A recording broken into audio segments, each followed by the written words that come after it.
আশুলিয়া আছি মনে হয়, কালিয়াপুর, সরি, মানে ঘুরে আসছি তো দুনিয়া সব, মানে বুঝতেছি না, মাথা ঘুরাচ্ছে।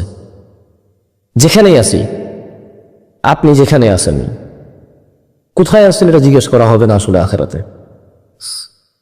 কি করেছেন, কি করছেন, এগুলো জিজ্ঞেস করা হবে, কেমন? আমার মনে হয় না আখেরাতে অ্যাজ এ বাঙালি বা as a Pakistani, as a Indian, as a Nepali, as a Bhutani, as a Saudi, as a আমেরিকি, এভাবে প্রশ্ন করা হবে বলে মনে হয় না। না, আমার মনে হচ্ছে না এভাবে প্রশ্ন করা হবে। ইভেন মানে আপনি যেখানেই আছেন এটা ম্যাটার করে না, মূলত আপনার কাছে আল্লাহ যতটুকু ফ্যাসিলিটি দিছে ওই ফ্যাসিলিটি অনুযায়ী কতটুকু করেছেন এটাই জিজ্ঞেস করা হবে। ফর এক্সাম্পল, মহিলাকে জিজ্ঞেস করবে না কেন বাবা হলো না। ফর এক্সাম্পল, মহিলাকে জিজ্ঞেস করবে না কেন রুজি করো নাই, মানে বেকার ছিল কেন, উপার্জন করো নাই কেন, মহিলাকে জিজ্ঞেস করা হবে না। বুঝতে পারছি না, পারি নাই। আপনাকে যদি এখন কেউ ভুল বুঝায় যে খাদিজা রাদিয়াল্লাহু আনহা বিজনেসম্যান ছিলেন, বিজনেস ওমেন ছিলেন, তাই আপনি পুরো গ্রামে ঢুকে ঢুকে এনজিও সুদ চালু করে দিয়েছেন, বিদেশে যে লেকচার দিবেন, তো খাদিজা রাদিয়াল্লাহু আনহা ছিলেন ব্যবসায়ী, সুদী না। তিনি ব্যবসা করেছেন, সুদ মানে সুদের ব্যবসা করেননি, তিনি হালাল ব্যবসা করেছেন। কেমন? আপনি যখন বিদেশ যাবেন, উদাহরণ দিতে গেলে খাদিজা রাদিয়াল্লাহু আনহার উদাহরণ নিয়ে আসলে এজ এ বিজনেস ওমেন আপনার উচিত হালাল বিজনেসের কথা প্রমোট করা। এদেশের মহিলারা ব্যবসা করতে হবে এই উদাহরণ দিতে গিয়ে খাদিজাতুল কুবরা রাদিয়াল্লাহু আনহার নাম নিয়ে আসলে আপনি আপনার সুদের ব্যবসার সাথে মেলানো উচিত হবে না। এটা আমি পার্সোনালি বিলিভ করি। আমাদের দেশের বহু ব্যবসায়ীরা যারা এদেশের মানে গ্রামে গ্রামে ঘরে ঘরে সুদের সাথে জয়েন করে দিয়েছে আমাদের বোনদের, এরা সবাই খাদিজা রাদিয়াল্লাহু আনহার উদাহরণ উদ্ধৃতি নিয়ে আসে যে উনিও তো মহিলা, উনিও তো ব্যবসায়ী ছিল। বুঝেন না? না না, আপনার ছাগল চড়ানো ব্যবসা আমি মানি। 10টা মুরগি, 4টা হাঁস, 2টা ছাগল, 1টা ভেড়া, 1টা গরু, এটা মহিলা পালে, তার পুরুষ ঘাস কেটে নিয়ে আসে, তার ছেলে ঘাস কেটে নিয়ে আসে, তার বাইরে আঙিনায় কোনো পুরুষটা এসে নিজে ঘাস কাটে, that could be no problem, পর্দা যতক্ষণ আছে, এটা বিজনেস। কিন্তু সুদের উপরে টাকা নিয়ে যদি জমজমের পানি ব্যবসা করে বিক্রি করে তাও তো জায়েজ নাই। বুঝেন নাই? গরু ছাগল তো দূরের কথা, সুদের উপরে টাকা নিয়ে লাইব্রেরি দিয়ে কোরআন যদি 400 টাকায় কিনে 401 টাকায় বেচে 1 টাকা লাভ করে, 1 টাকা কি হালাল হবে? আচ্ছা সরি, কোরআন তো বেচা হয় না, হাদিয়া বলে। আমি জানি না, ছোটবেলা আমার গ্রামে শুনতাম যে কোরআন কিনছে বলিস না, হাদিয়া, তাহলে গুনাহ হবে, কোরআন কিনা যায় না। যাই হোক, যেটা বলছিলাম সেটা হচ্ছে, আমি প্রায় জায়গায় এখন বলি যে একটা সময় আসলে অনেকে বলতো যে যুবকদেরকে নিয়ে কিছু বলো। বর্তমান যে গুণা, এগুলো আর যুবক বুড়া নাই, সবার সমান। মানে সিনেমা কোন বয়সের লোকে দেখে না? আপনি কি আপনার এখানে দোকান, মাশাআল্লাহ এই জায়গায় মানে লং আসছে, কোনো দোকান দেখি না। আমাদের গ্রামে কিন্তু কোনায় কোনায় দোকান থাকে, ওগুলো আবার কোনার দোকান বলে। এগুলো কি বলে? কোনার দোকান বলে। আমতলা, জামতলা, বেলতলা আছে, মানে ওই পাশে একটা বেল গাছ আছে বা আম গাছ, জাম গাছ, তাল গাছ আছে, তো তালতলা বলে। এরকম দোকান থাকে। তো ওই দোকানে টেলিভিশন যখন সিনেমা নাটক চলে বা গান বাজনা চলে, তখন আসলে ওই ছোট দেখতেছে বড় দেখতেছে আপনি আলাদা করতে পারবেন না। যে বুড়ো সেও দেখে, যে জোয়ান সেও দেখে।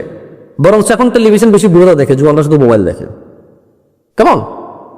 তো যুবকদেরকে নিয়ে আলাদা করে বলতে গেলে তেমন কিছু আর বলা লাগে না, এখন বুড়োরা আরো বেশি আগায় আছে সৎ কাজে। ঠিক আছে, যেমন একটা ছেলে বয়স 20 বছর, তার চাচার বয়স 40 বছর, এই ছেলে কি তার চাচার সামনে সিগারেট খাইতে পারে? সামাজিক দায়বদ্ধতার কারণে। কিন্তু ওর চাচা কি ওর সামনে খাইতে কোনো অসুবিধা আছে? দেখছেন বয়স্ক লোক আগে আছে এখানে গুলা। মানে আপনি দেখেন, বলবেন যে যুবকদেরকে বলেন, আরে ভাই যুবক তো এমনি শরমে সবকিছু করতে পারে না। একটা সিগারেট খাইবো তাও হাতে লুকায় যায়, খাইতে হয়। উদাহরণ দিচ্ছি ভাই, উদাহরণ। এই দেশে সবাই সিগারেট খাওয়া কি খারাপ মনে করে তামাকের কারণে? জর্দা খাওয়া কি কোনো মুরব্বী খারাপ মনে করে? মানে মেয়ের বাপে পান খেতে, জর্দা দিয়ে পান খেয়ে বলতেছে ছেলের সাথে মেয়ে বিদায় যাবে না, সিগারেট খায়।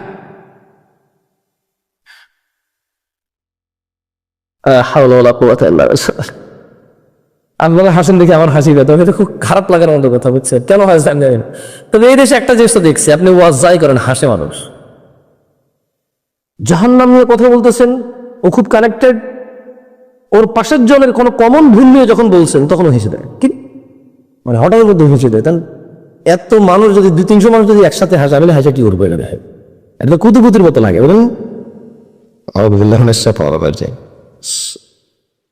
তো আবার ওয়াজে গেলে অনেকে রিকোয়েস্ট করে বোনদের জন্য, এখানে অনেক মা বোনরা আছে, ওদের জন্য কিছু ওয়াজ করে। ভাই, হায়েজ নিফাস বাদ দিয়ে দিলে, সতর ঢাকা বাদ দিয়ে দিলে, জায়গা সম্পত্তির ভাগের বিধান বাদ দিয়ে দিলে, মহিলাদের তেমন কি আলাদা ওয়াজ আছে বলতে পারেন? আমার পবিত্রতার বিষয়টা যদি বাদ দিবে না, ধরেন পবিত্রতার বিষয় একটা আছে, সতর ঢাকার বিষয় আছে, বাপের সম্পত্তি ভাগ কর্তুক পাবে একটা বিষয় আছে, আয় উপার্জনের মধ্যে পুরুষ করবে না নারী করবে একটা বিষয় আছে, কেমন?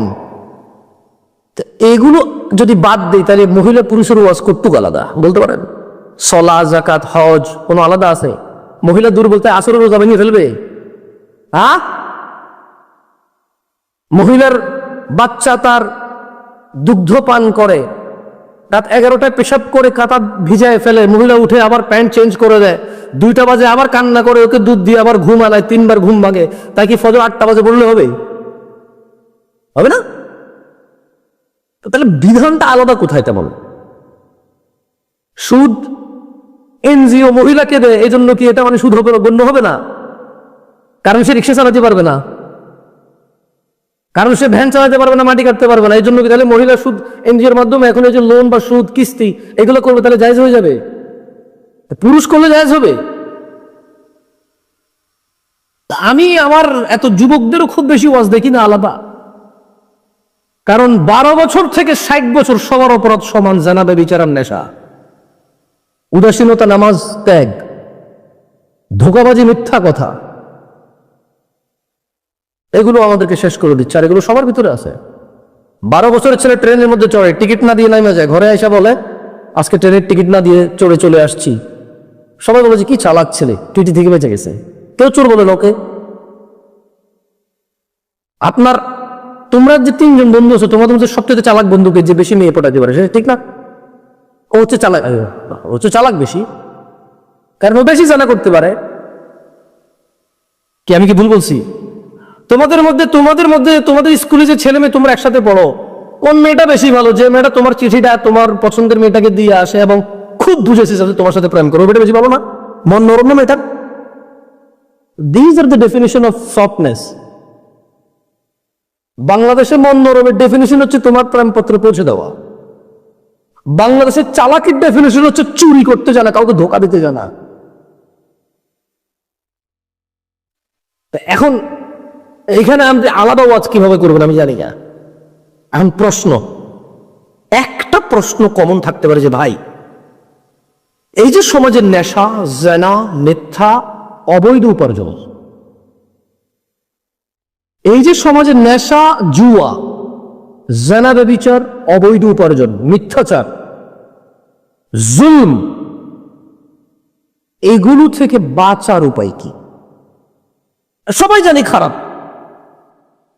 ওই যে মেয়েটা জামা পরে ঘোরে, বোরখা না পরে মুখ দেখায় হাঁটে, ও জানে এটা ইসলাম সমর্থন করে না, কারণ মুসলমান। ওর কাছে জাস্ট মনে হয় যে ও শালীন আছে, ওর কাছে মনে হয় যে ও হাতা কাটা ব্লাউজ পরে নাই। মানে কেমন আমি বলি, বেপরদা মহিলার আর এদেশের নেশাখোরের অবস্থা সমান।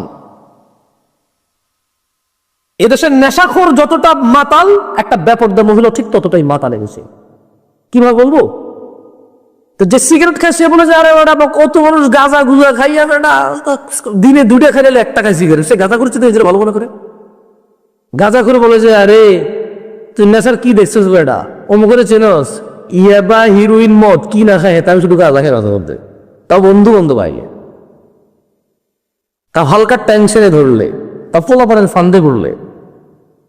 আর যে মদ হিরোইন গাটা সব খায়, সে বলে যে ভাই নিজের বাপের টাকায় খাই, অন্তত দুর্নীতি তো করি না, চুরি তো করি না, কারণ ঘরে তো ঢুকে কারো মেয়েকে জড়াই ধরি না। অমুক করে ছিল খুব ভালো, সিগারেট গাঁজা খায় না, কিন্তু তলা 10টা প্রেম করে, সে ওর এর থেকে ভালো মনে করে নিজেরই। এবারে আসেন যে অবৈধ জেনারা বিচারে লিপ্ত, বিয়ে করা ছাড়া ছেলে মেয়ের সম্পর্ক, সে বলে যে শোনো, মানুষের 10টা-5টা প্রেম করে, আজকে করে কালকে ছাড়ে, আমি এর সাথে 4 বছর থেকে একজনের সাথে আছি, এর বিয়ে করবো। ও নিজের এমনি ভালো বলে। এই দেশে খারাপ কে আসলে? তাই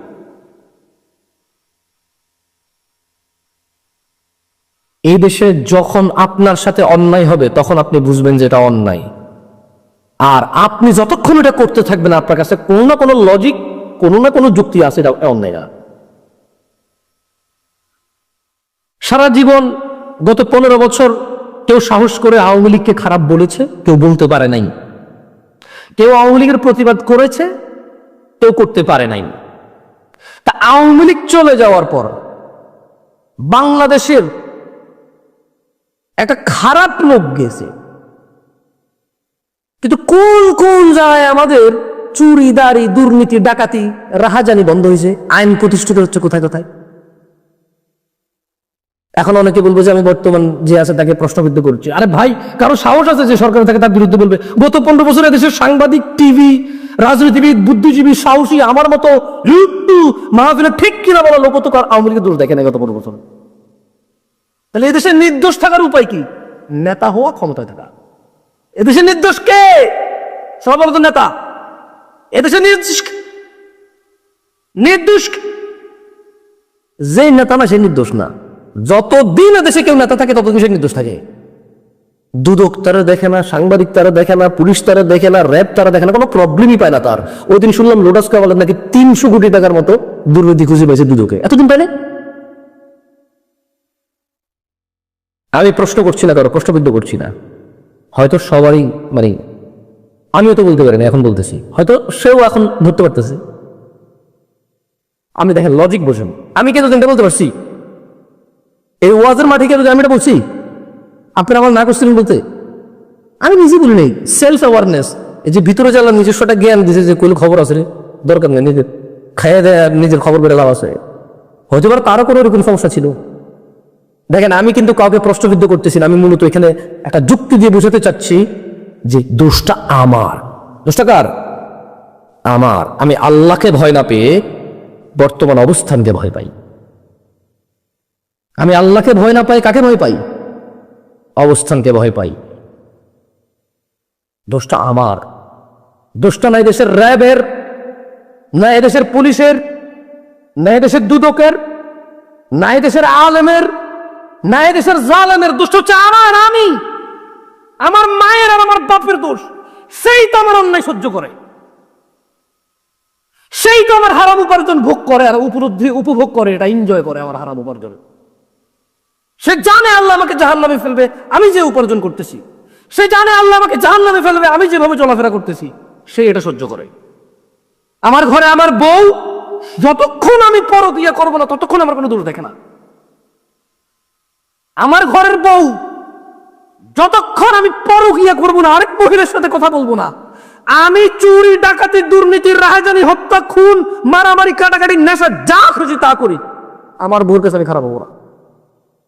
যখনই আমি কোনো মহিলার সাথে কথা বলবো, বাবার বাড়িতে বলবো যে আমরা জামাই তো সে ওটা জানো আর আবার ধোকা দিছি, মানুষই না, আরো কত কি বলবে তখন। আস্তাগফিরুল্লাহ হবে, সরি আমি জানো আর বলিনি, মানে ওইভাবে বলে, ও আরো খারাপ কথা বলে, আমি ওটা বলিনি। কখন বলে? বলতে পারেন আপনার দেশে যত তালাক হয় কি বিষয় হয়? জামাই ঘুষ খায় এই জন্য তালাক হয়েছে?